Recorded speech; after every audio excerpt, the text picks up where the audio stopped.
Hey, hello everyone. Welcome to the live stream. This is Pete Bickford. I'm your host. I am the creator of ComicBase and also get into a few other things around here. But anyway, we're here for the next hour, give or take, to answer your questions about all things comics and comic related. If you would, go to the live stream at YouTube and post your comments in the chat with an @, comicbase.com, and we should be able to take it from there. Want to say hi to everyone and make sure that everything's working. Let's see. Fred says no sound? Is that really a thing? Because I think we're good. Let's see here, folks. If anyone else is having trouble, please let us know, because we definitely were getting sound earlier on in the chat. Let's check it out.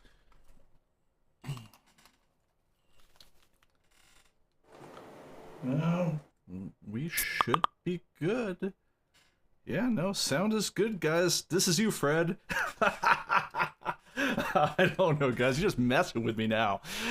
Anyway, okay, even in both channels today. Awesome. So we're rocking it hard today. All right, guys. All right. So we're trying out a number of new things today.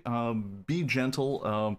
We're tried. I'm slowly breaking in the macros for my audio switching system. At least we got a start on time, so that's something. Anyway, if you would, like I say, please post notes in the chat, and we'll take it from there. So anyway, first of all, let's go around. Rob says a million comics in ComicBase in the build in build 22.0.1. We'll talk a little bit about both of those in a bit. Yes, indeed, we have been busy. Hey Fred, hey Oro, nice to see everyone. Mike, great seeing everyone there. Richard Scott, nice. Tim,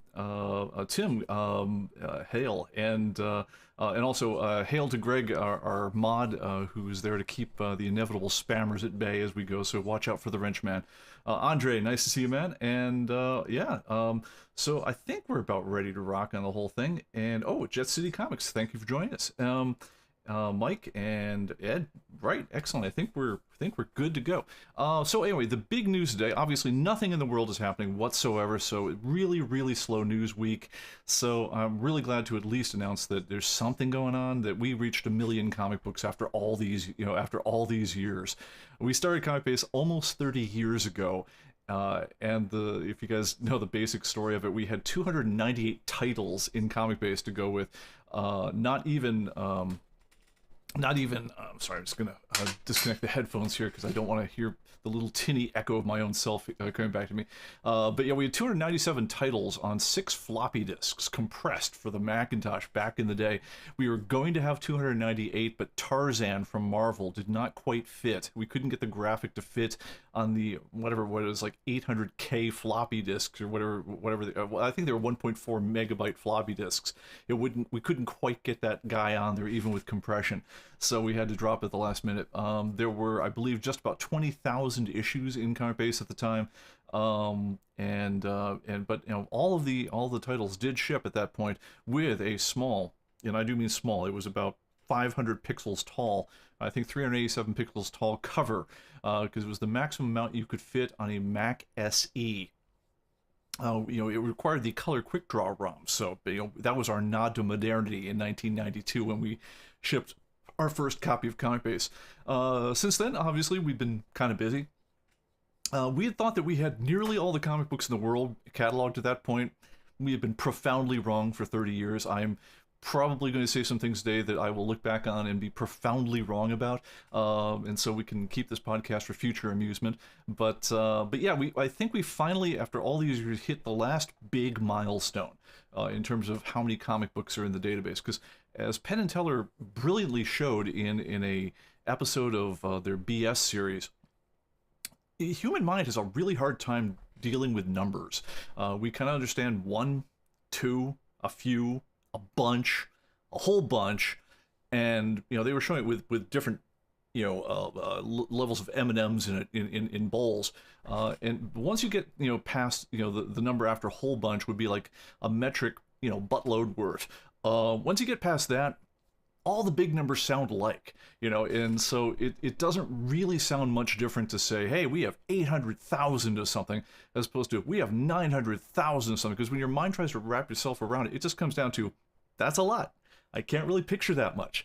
And we always would struggle mightily to try to explain what these numbers might look like in real life, or kind of put a face on them, in terms of like, how big that is. But I think we've hit the last sexy number. I mean, that's kind of the long and the short of it, because just to try it out, like right now, we finally, after this time, hit a million comic books, and we were waiting for weeks and weeks. It was crazy, because we would crawl right up to the edge of it and be like, as we passing the database around between us back here at the office, we'd be like, yeah, we're still 285 comics short, we're still 143 comics short. It's like everyone's wondering who's going to be the one on duty when we finally pass the million mark.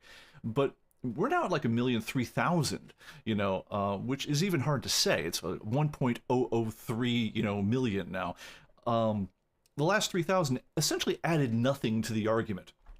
For that matter, the next 100,000 is going to add nothing to the argument, because what do you say then? I was like, oh, we're at 1.1 million. It's like, it's still a metric buttload worth. It doesn't mean anything different in your mind.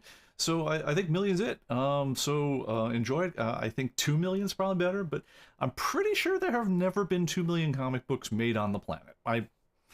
I was really wrong about how many comic books there were back in the day, but I'm feeling with some degree of confidence we will never hit 2 million while I'm alive. So enjoy the big number. I know we all are. and so at this point, I think we'll probably be doing, in terms of just saying what we've been up to lately, is we'll talk about how many we added in the last version or something, because you can start to wrap your head around those kind of numbers again. But yeah, at a certain point, you're like, yeah, what's the U.S. national debt? How many people live in America? How many people live in... It all comes down to a metric buttload. And so we'll take it from there. But anyway, thank you, and this is really the time to say thank you to 30 years of people who have added to it by contribution, to 30 years of our staff for editing, and everyone who's ever sent us data, helped us edit data, helped send corrections to data, and all you guys for buying the product for 30 years, because it's like we wouldn't be doing it here without you. So thank you so much, and yeah, and so we did that. So that's the big milestone for this week. Next big milestone is we finally shipped ComicBase 22.0.1. Now, let's talk about going from like the very big to the very small frame of things. So we now have gone from a mind-bogglingly large number to a mind-bogglingly small number. But what that number means is we finally made our quarterly update for ComicBase 2022. We finally hit the next quarterly update with all the mandatory changes. So it's basically, this is the one where when you go to download this week's update, it's going to say, hey, there's a new update available for the program. Make sure you download that first, because it won't let you download the program update until you've done it. So this is our chance to get the entire user base on the same version again, because before now, unless you've been one of the folks who has set the show pre-release updates, or if you're one of the folks who's on our inside channel, or you just habitually download new things every time from the thing, you've probably been a little bit out of sync from where we've been. And so we've been rolling little changes into the program for the last 3-4 months or so, and you maybe haven't seen all those. So this is a chance to to get those out, and get everyone up to the same place. The highlights of this of the new version. There's at least a couple dozen, bug fixes worth noting. Just little things, everything from if you switched a date field search between, show, comics with dates between this date and that date, and then you switch to, and I changed my mind, I just want ones after a certain date, like the word "and" would get left on the screen for a little too long. That's probably the most minor bug that we changed in the entire thing. We fixed other things involving everything from if you were doing your searches on items in the list view. At some point we had broken that as we added some new features. That's now fixed. Sidekick is a little bit better behaved around keeping it cycled together. If it misses a chance to run, it tries to run it the next day at that time. It doesn't try to run it the next hour. Lots and lots of things. But when you download the update, if you just go under the Internet menu in ComicBase and say check for updates, we're going to go ahead and we'll show you the bullet points of everything that's new. So have a look at that list. It's worth looking at, and tell you what we've been doing. And the other thing, of course, is we incremented the base ComicBase database that comes with ComicBase. So if you were installing it for new, from brand new on a new computer, and you just say new database, you would get the updated database with all the current pricing, with all the current titles, and that also gives you over 1 million new comic books just right off the bat. So that's a cool thing, and hope you enjoy it. All right, let me take that out of chat. That's been sitting on there a long time. By the way, we are using a new version of H2R. It's our graphics package here that we use during the show, and I'm still getting used to it. So yeah, working with it from there. All right, so let's see here. A lot of chat I've been ignoring until now. So I'll skip past the weather reports here, everybody. Let's see here. Fred mentioned I just hit 100 long boxes. Nice, well done. Let's see here. Okay, Fred Slota. Yes, and once again, folks, make sure if you've got a comment that's meant for me, if you would say at ComicBase TV, it helps it pop out, and so it's easier for me to spot. And let's see here. Oh yes, I like the betting line on yes. Anyone making book on the startup glitches. Pete was busy getting that update out. Yeah, that was true. And by the way, you guys missed some high hilarity on this one. Was I got a tech call about 5 minutes before showtime, and I'm like, yeah. It's like on one hand, you never want to be rude to someone who's calling in for help. Same time, it's like you're feverishly trying to get everything done. We have kind of a loose system in the office here where everybody else is on California time, and they try to take their break after they've been putting the update out. They try to take that right at a point where they're back on duty right as we're going live. And sometimes that works great, and sometimes it's not. Great points out. The 1 million mark would be more impressive if half of them weren't all variants of Star Wars #1 and Godzilla #1. Yeah. By the way, we're going to talk a little bit about variant designations here in a bit. That's we'll get to that in just a sec. But yeah. All right. Let's see here. Sound. Wow. I'm really coming in late here. All right. And ComicBase TV. All right. Okay, we hit the 1 million mark in magazines way faster. Yeah, Andre's pointed that out. It's like, yeah, so the thing that we're going to be concentrating on next after, having hit this mark here is, well, what do we do for the next big release of this year? And honestly, one of the big things, I'm just going to say it right now, the next version of ComicBase is going to be 64-bit only. Andre, you can take the blame for at least part of that. Because Andre has been busy indexing the world's long-running newspapers and magazines and submitting them to us in a fashion that's the day is coming so fast and so hard at us right now that we're actually having to go offline for the submission process. Give you an idea of how much data is being sent our way. Thank you for that. But it's also something that's going to accelerate our wanting to go 64-bit so that we can just deal with larger data sets more effectively. So if you guys ever did have a title with, say a couple 100,000 issues in the same title, so I don't know, picture, a newspaper like, say, The Times of London, which has been running for 150, 200 years, and you picture every daily and afternoon edition of it listed in a row. That gets to be a very large list, especially if you're then going to start doing things like including pictures. And it's going to stress the database and honestly everyone's computer in a way that probably is well in advance of anything that comic books have been able to do. So to this point, I think the largest regular comic title in ComicBase is a title called Commando, which I believe is somewhere north of 3,000 issues. There were some other large ones out there, the Magnet, the Pluck and Luck, and so forth. All ran north of 1,000 issues. But I think 3,000 issues for Commando is the largest title. I think the largest magazine currently in the database is the British Medical Journal, and obviously no book has gone into thousands of editions of the same book yet. I mean, I think if you tried that for the Gutenberg Bible, you wouldn't get past a couple hundred, even if. But yeah, when you get to in with magazines goes periodicals, and when you start talking about newspapers, you start getting into frightening amounts of data.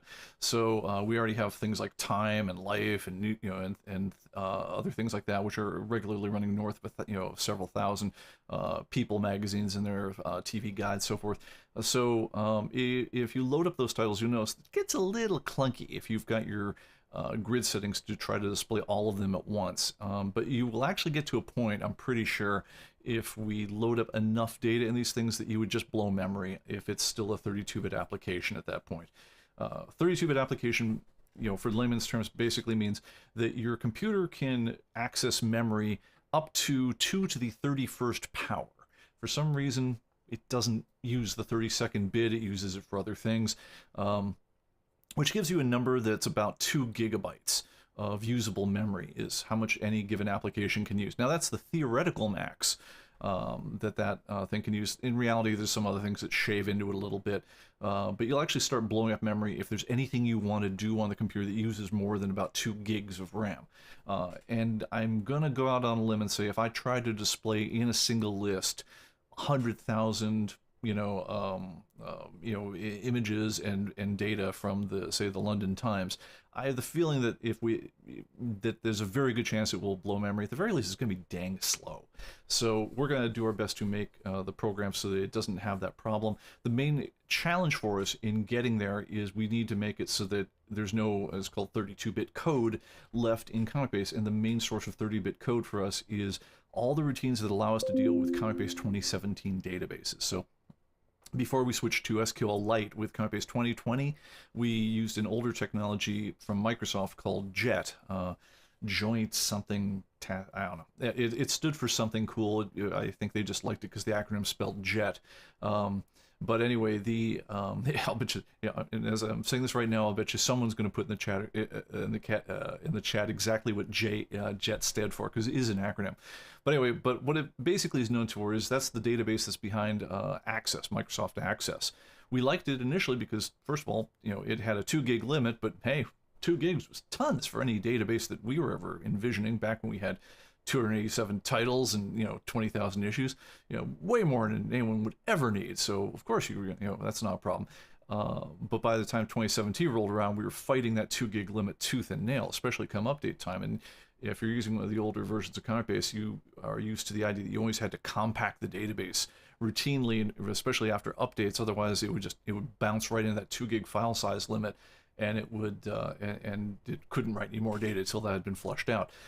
We're currently using a routine called, not a routine, but a database engine called SQLite, which does not have, for any practical reason, any database limit whatsoever. It's this way, the database limit's far larger than any computer that's ever been built, in terms of how much memory and things like that it could ever handle. That part's great. The problem is the ComicBase program itself has to be able to at least open up a old JET database, which is all based on 32-bit routines, to look at it and say, whoa, this is an old database, we need to convert this. And at that point, it needs to be able to pull all the data out of the old 32-bit versions of the JET database engine and put it into a new SQLite database, to convert it over.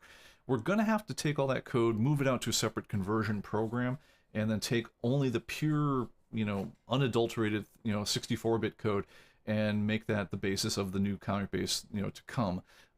That is going to be ridiculously cumbersome and stupidly awkward work, because the old code is, I'd say that it's, deeply built into the heart of the program. It really was the heart of the program until ComicBase 2022 came along and grafted another engine system on. So it's kind of like taking a hybrid vehicle like a Prius or something like that, and and they say, well, we've got the electrical drive system, and they say, oh, okay, that's great, so I'll just cut off everything else that was ever at all attached to the gas system. And it's like, well, not so fast here. There's a lot of gears and things like that intersect the two systems, and they got to be able to be driven from both. Matter of fact, I'm gonna guess that retrofitting a Prius to run only on gas might be an easier job. But anyway, so that will be one of the major things that we do for our next act coming up on ComicBase. And and Steve says, yes, just so we can get sleep tonight. JET is Joint Engine Technology, which now is raising the question for me of joint engine. What was the other engine? I don't even know, not even asking. Nobody cares about JET anymore. It's dead. Anyway, but anyway, so yeah, one of the major efforts that we'll be doing, probably, the marquee feature for, at least as far as like, what do we spend all our time on?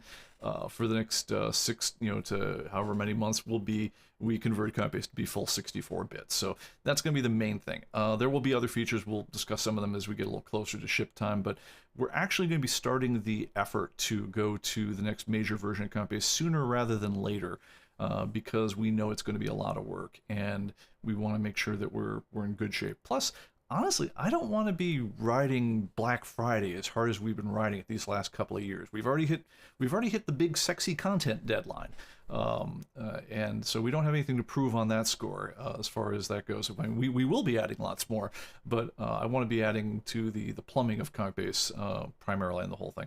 And also in between that is we'll be doing some integrations with Atomic Avenue to do some new cool things. All right, so let's see here. Sorry about that. It says the picture has twice disappeared for a couple seconds. I think I know what's causing that, and I'm gonna stop that. Well, I don't think we'll have the problem anymore. All right, so, but thank you, mods, for the info on that. He was mentioning that the picture dropped for a second or so.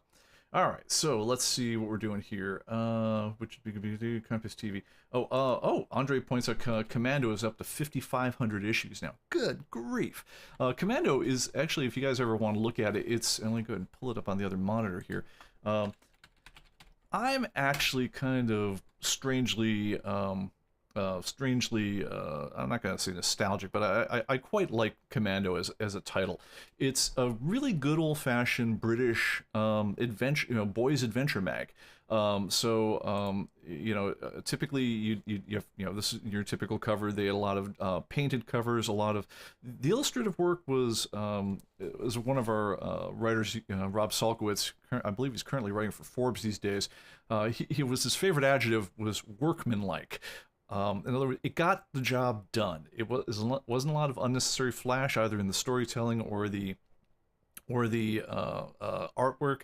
It was perfectly fine. But they would have these little small. They were a bit. They were. I wouldn't say pamphlet size, but they're probably about 5.5 inches tall by 4 inches wide, and they'd be like small booklets. Maybe 50-60 pages, or I'm gonna say 40 is probably the magic number for how many pages of story were in each one of these ones, and they sold for next to nothing.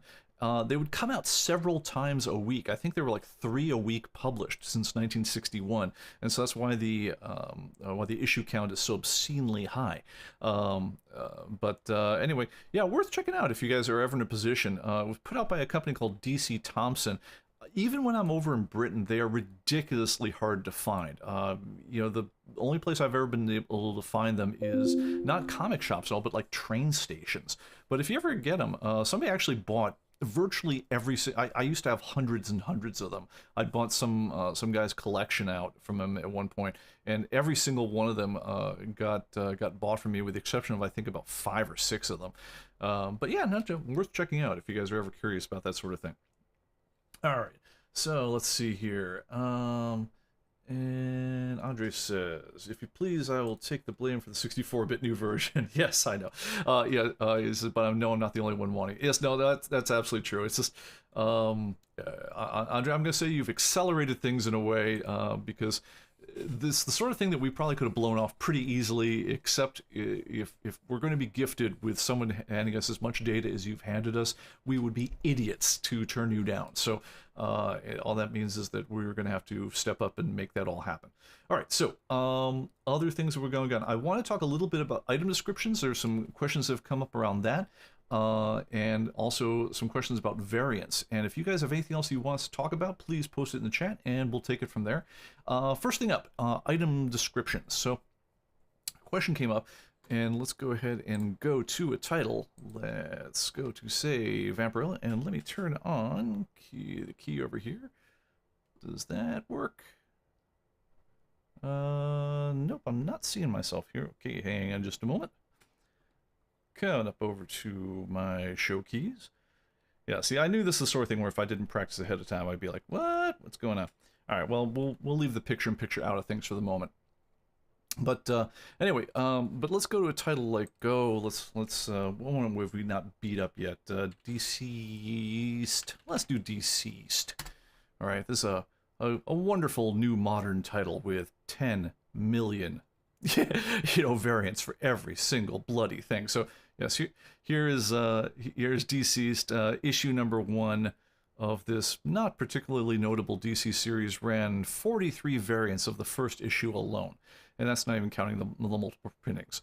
So as you guys probably remember, there was big talk this year, like, okay, what do we do? We've been going, the A cover, the B cover, the C cover, the D cover, etc., all the way through the Z cover. What do we do after Z?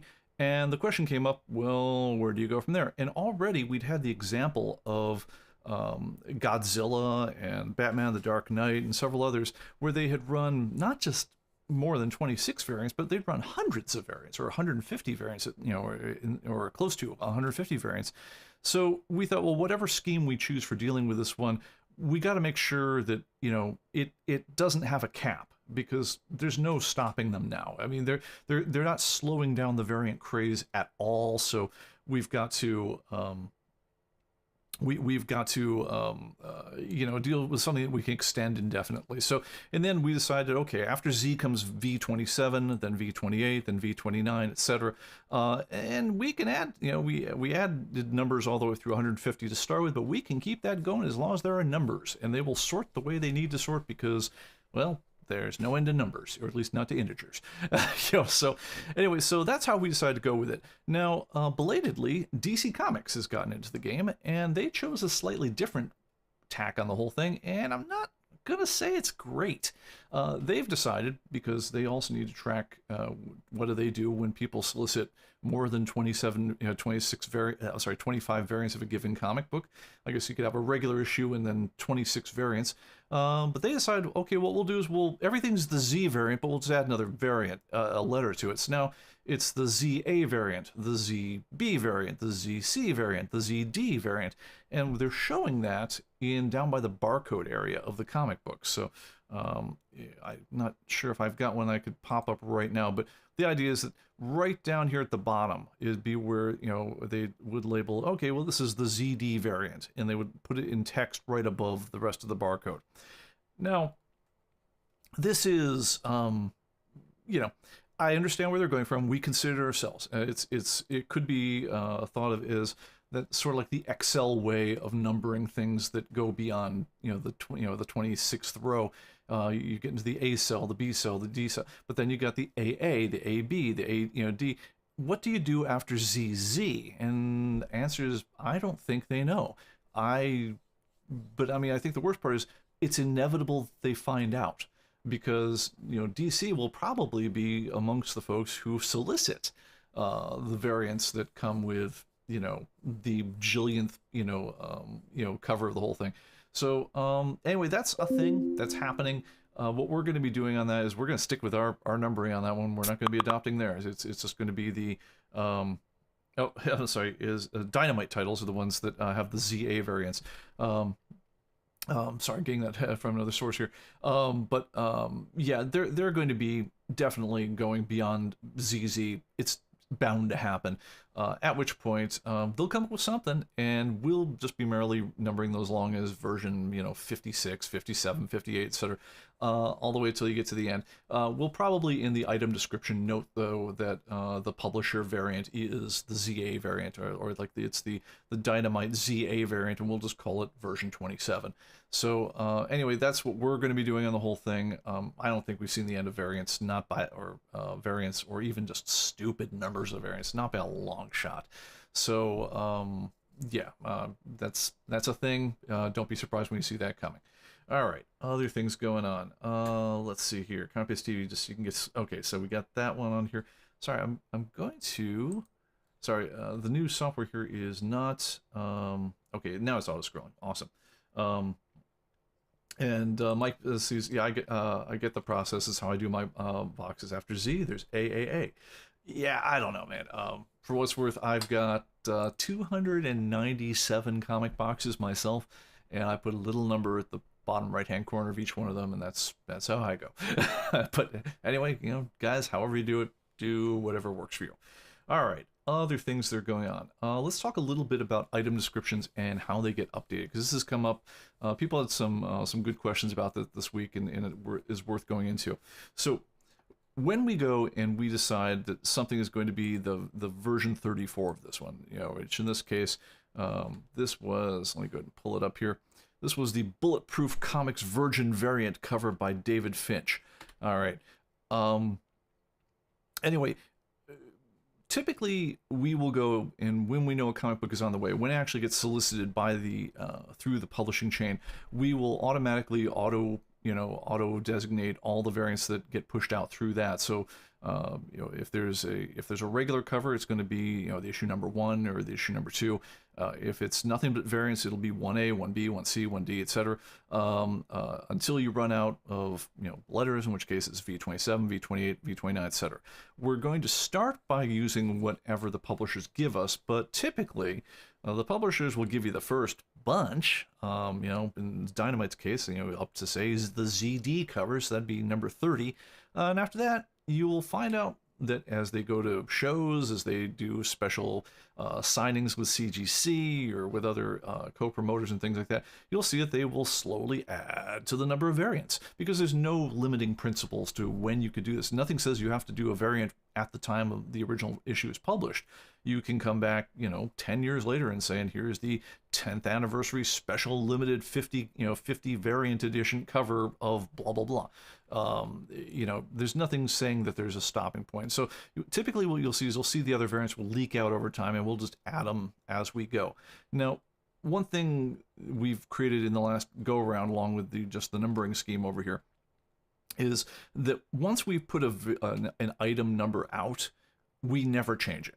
Because, I'll this way, we never materially change it. So if we said that version 38 is going to be the Torpedo Comics negative version variant, right, then it's gotta stay. That's gotta be the version 38, regardless of how we feel. So someone gives us a correction later on that says, well, no, I found a master list of variants from somebody else, and they said that that's version 40, and 38 should have been, the Carlos Esquerra cover or something like that. It doesn't matter at that point, because at that point we've already published and somebody's already put their data into ComicBase, and they need, the version that we said was the Torpedo negative version cover. They need that to stay, because if we change after the fact, then we've made everyone's inventory who ever used ComicBase wrong belatedly, and that only leads to woe. If they sold it on Atomic Avenue, people are going to get mad because they bought one version, they received another, and so forth. So yeah, whatever comes down there in the item description specifically is going to stick. Now, we will take a correction change that says something like, let's say the Torpedo Comics cover over here. Let's say that one here, let me go ahead and magnify here so it's a little easier to see on the screen. Let's say that one comes up and it's really the 1 in 50 cover, Torpedo Comics Virgin variant cover. We could add new things there. We could add in who did the art on it. Maybe we just said Torpedo Comics Virgin variant cover, but we didn't know who the artist was initially. If someone then sends us a thing that says by Ben Oliver, then we're going to add in by Ben Oliver. Or if there's a rarity number, like it's a 1 in 100 cover or a 1 in 50 cover, we'll add that to the front. And so we'll expand on what's going on here, but we're never going to materially change which one's which. So one thing is the item description is going to take precedence over the cover. So if the item description said Torpedo and somehow we'd had the cover for the Planet Awesome one, sitting there as the picture, we'll replace the picture.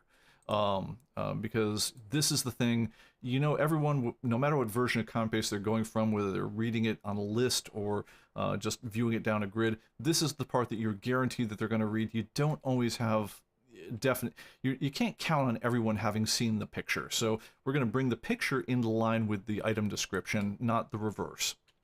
But one thing we can never do is we can never just change what item number goes with which item description. So if you do send that to us as a correction, we're gonna unfortunately have to reject it.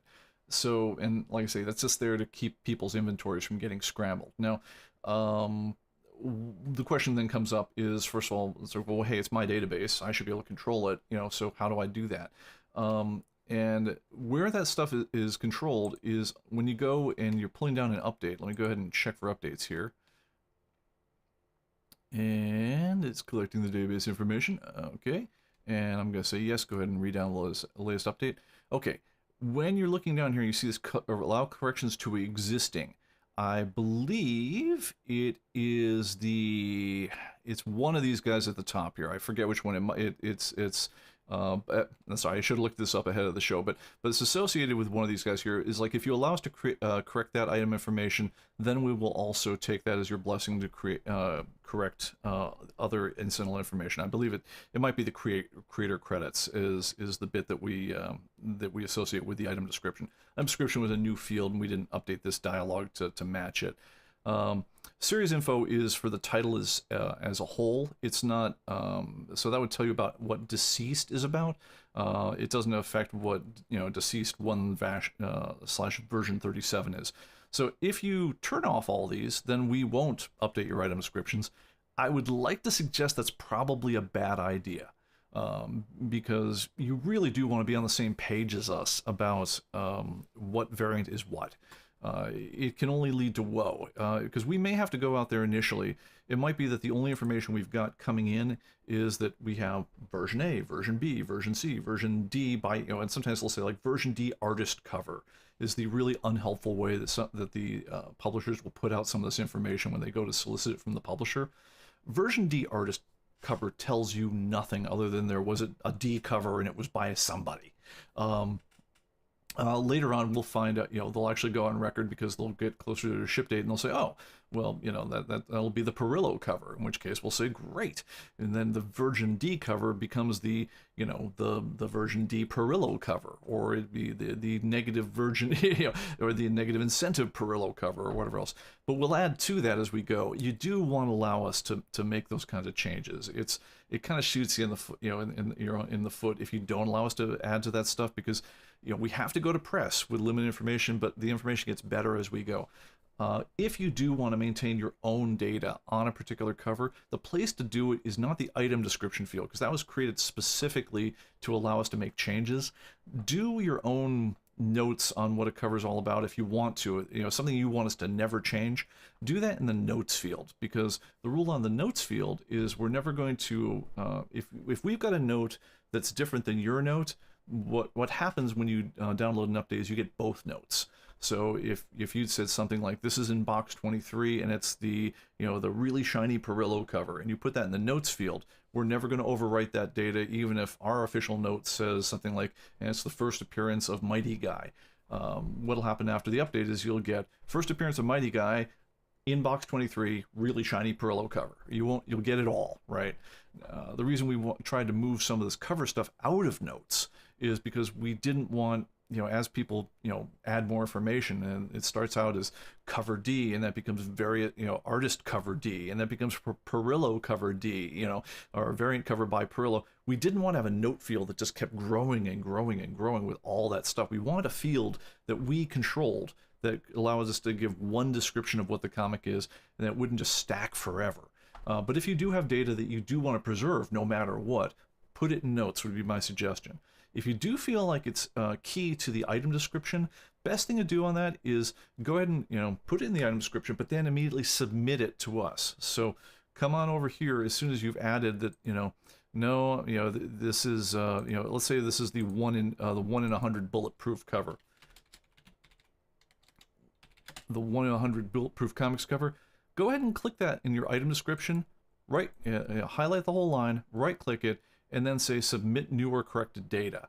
And then it's going to go to our editors, and then if our editors take it, and there's no reason they wouldn't, as long as you're not a lunatic and a known malefactor, then what we're going to do is we're going to add that information in, and then everyone will get the note saying this is the 1 in 100 bulletproof cover. So anyway, that's I think really the best way to handle that information.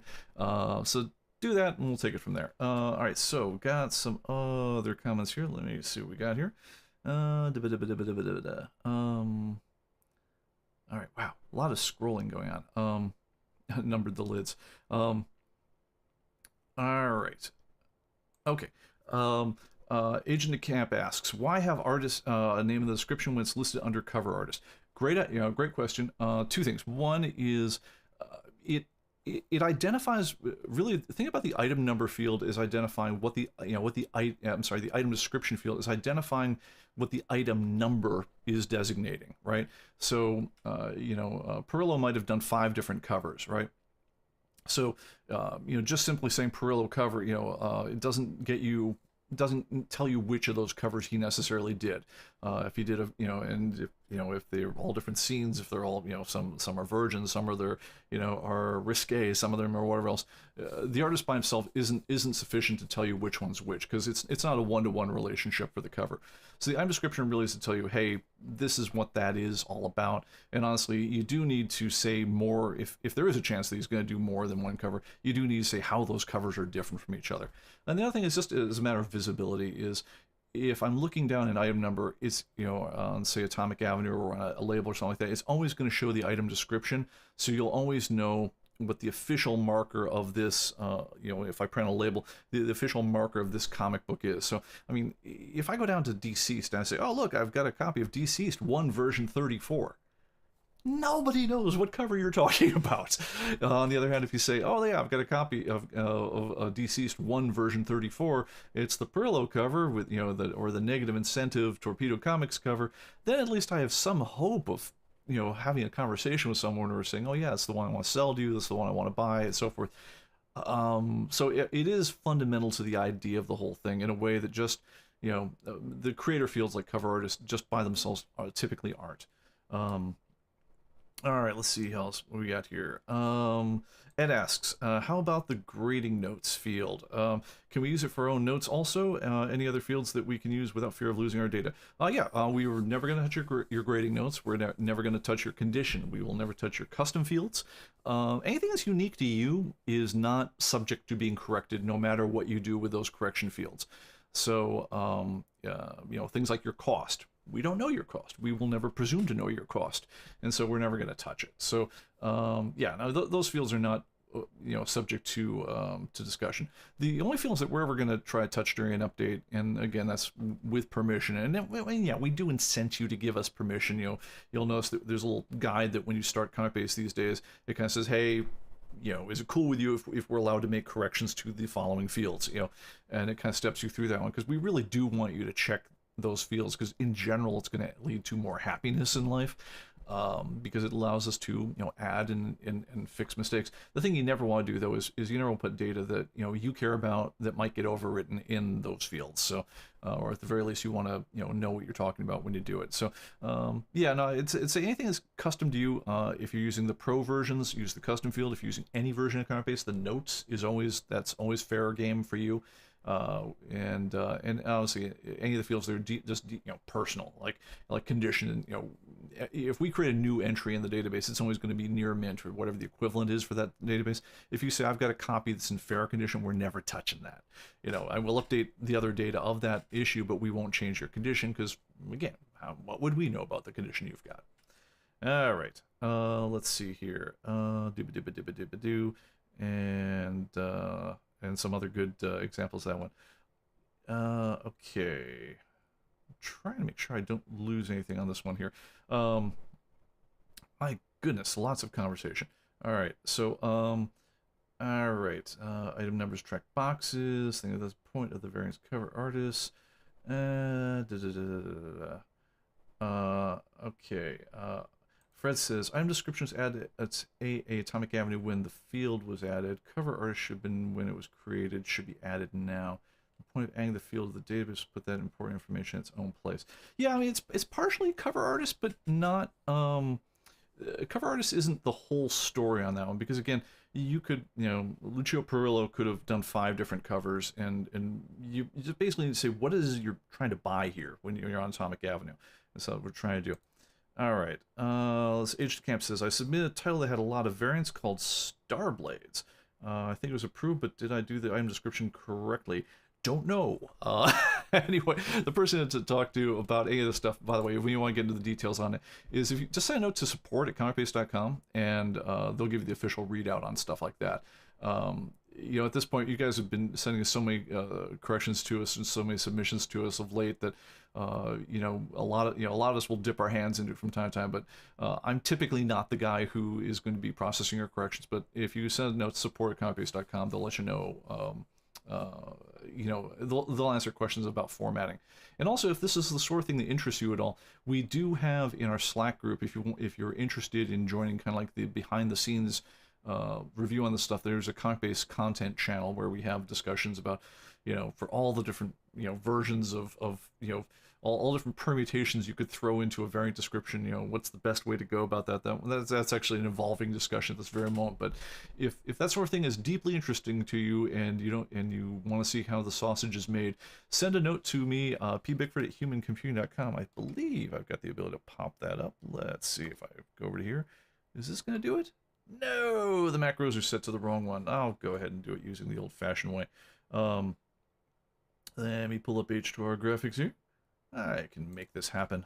I know how to do this even with the new version. So if I say here and go, that should have my email on it. Yeah. So if you go ahead and write me there and say, hey, I'd like to be part of the Slack group to kind of see some of the inside work on how the dev team is going about building new things or deciding some of these content things.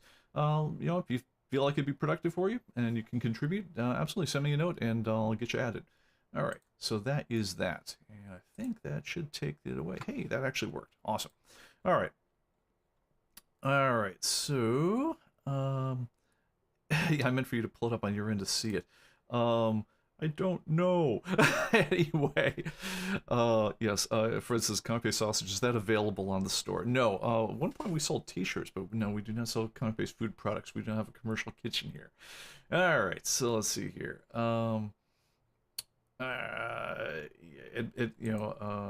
It points out, Mike points out, it's like, yeah, it's an identifier. It's who did it and for whom. All right, let me see what else is going on. Never done intentionally. Okay, so Agent Andre says, are you thinking about new ways the submission upload process goes, because uploading more than 500 issues connection gets lost a lot often? Yeah, so this is actually a great Andre question. So the way when you submit data, it's limited to the size of an HTTP post request. Now the posts can be pretty big. I think I'm pretty sure we've had people send us, you know, over 1,000 issues at once via posts. But if you add another digit to that one, if you start trying to talk about 5,000 issues, there is a size at which point, you know, either your web server or mine is going to say, yeah, I'm not routing that packet, or those packets that comprise that post request. There is an upper limit, in which case, if you ever try to submit just ridiculous amounts of stuff at once, just break it up into smaller chunks, and it'll go through. On the other hand, if you have like 150,000 issues of something to post at once, get in touch directly with support, and we'll probably want to swap around spreadsheets and just bulk load it with import-export, because that's not going to be efficient for us to post, you know, using the corrections process. It's just too much data. Anyway, thank you for asking. All right. Let me see here. Picturing links with little capes and masks. All right. I think. So my wife lets me hang the Christmas ComicBase Christmas tree on the back of the tree every year. Yeah. Do you actually still have one of those? Because back in the day, I want to say ComicBase 2 or 3, but very, very early days, we actually had a set of Christmas ornaments made for ComicBase. So if you have one of those, send us a picture of it, because I mean, we've got one on our tree here at the office, but that's about it. They're a rare item. All right. Greg wants to remind everyone, folks, we have a dedicated thread on the CB message boards where you can post topics and demos, and we'll definitely try to do that. Agent DeCamp asks, any ETA on the scanners? Oh, that's actually some great news. Can I show it to you? Yes, we finally have at least one scanner that has passed qualification testing, and I'm not going to try it right now because it's very hard for me to angle the camera, because that actually would be the thing that would cause me to ditch the camera off the mount. But you know, there is Jeez Louise, it's got to be almost 20 scanners that we have tested and gotten manufacturer samples of that have not passed testing. But we have now 4 finalists for new scanners. All of them are available for immediate delivery once we put in our order. Immediate, of course, means that they come in 3 weeks. But yes, there is hope on the horizon on this one. We have to finish 1 round of testing on that one scanner I was just waving in front of you. There's another compadre that goes with it. We'll tell you more as it goes, but we're determined to make a decision on that by the end of week. So anyway, so yes, there will finally be new scanners again. Amazing how difficult this process was. I never thought for a minute that it would prove difficult sourcing a new scanner, because when we were doing this 20 years ago, the features that you needed to accurately scan periodicals were built into every scanner we looked at. And as scanners have moved more towards 2D scanning and QR codes and things like that, it's like the basic firmware that everyone's drawing upon just dropped off the feature you need to require that the supplementals and a few other things get transmitted properly. And it's ridiculous. One of the manufacturers that's gotten into the final round actually had to go ahead and put back, and they made changes to their firmware to meet our needs in order to pass testing on that one. So we'll let you know on that one. It should be pretty soon. All right, let's see here. Are there any minimum requirements or eligibility requirements for being included in the Slack group? Honestly, just be helpful. What the Slack group is about, and be ready for, I guess what it comes down to is it's a group. You install some software called Slack, and there's a couple of channels we have for general content, general pricing, tech support. There's certain things that are just internal only, like because they involve customer data and things like that, where we don't share them with anybody.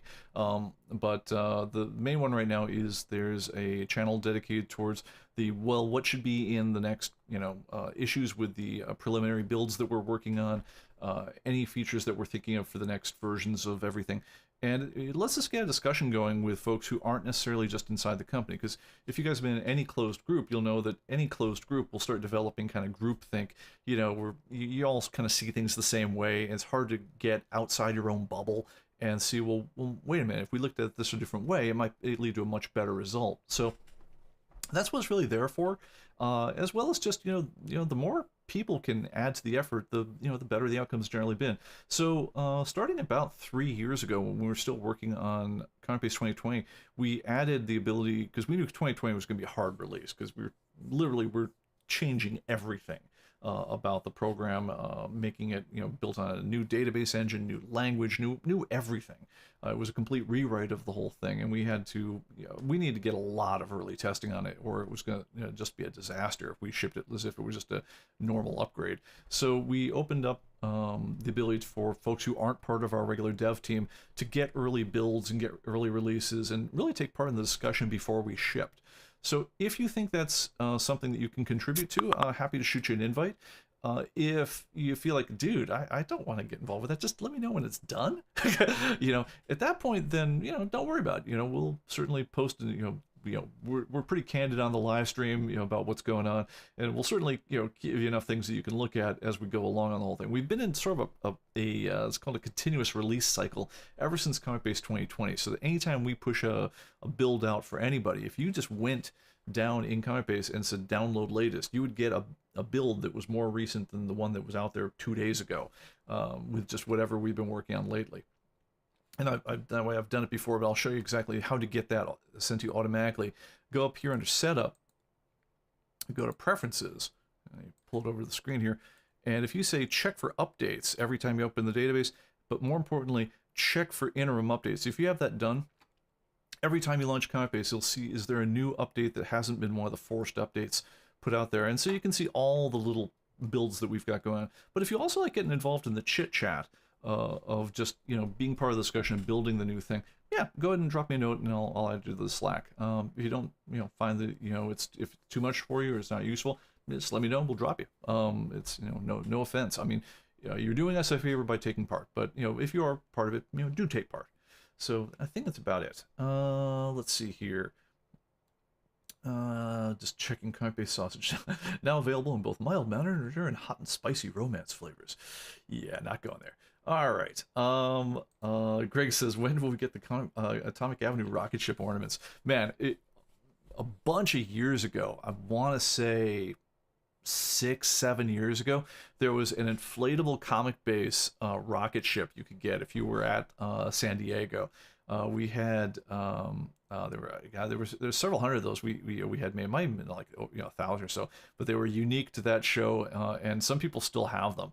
It's cool. It was a blow up rocket. It was about yay big. I have one somewhere, but I'll have to dig it out and put it on display somewhere in the office. But that, I think, was the coolest thing with the Atomic Avenue ever gave out. Other than at one point they had light up pens that they gave out at one of the comic shows, but no Christmas ornaments on the horizon that I know of. We're a long way from Christmas, so we'll see. All right, let's see here. Atomic Avenue rocket ship underpants. Yeah, no, you're on your own there. All right. Let's see here. A plastic shell for a Manhattan barcode scanner makes it look like a ray gun. Yeah, good luck on that. We did. That was another thing back in one of our early Comic-Con days. Is we actually. If you bought like a new version at the show, I believe we actually did have old-fashioned antique ray guns that we were giving that we would give away with it. That was probably one of our most popular giveaways of all time, because they were the kind where you could they were metal and you could pull the trigger and they would shoot sparks and do cool stuff like that. That was cool. We'd gotten a hold of just enormous numbers of them from the guys at Schilling, which specialize in making reproduction toys from like 1950 stuff. And we were very into the old retrofuturism that kind of like the whole art theme of Atomic Avenue is built off of. And so we commissioned that for one of the earliest giveaways, but that was long ago. All right, Pete as a pop. Yeah, good Lord, no. All right, so I think that might be about it. ComicBase merch. All right, guys. Yes, and there's a lot of people in there. That's more merch. Got it. All right, and I clearly don't get the CNH reference. I guess I don't, man. Somebody clue me in later on. All right, guys. I think that's gonna be about do it for me today. I'm talked out, and I'm gonna go for a beer. Guys, have a good one. We'll talk more on next time. I want to talk about some of the ideas for what we got coming up. And like I say, always, if you have questions, either ask them during the live stream or send support at comicbase.com a note, and we'll help you out as best we can. Thank you all for supporting us, guys. It's been a hell of a journey. And yeah, I'd say looking forward to the next million, but like I say, I don't think it's out there. But I'm looking forward for the next milestone, whatever that winds up being. So anyway, thank you again, guys, and we'll take it out from there.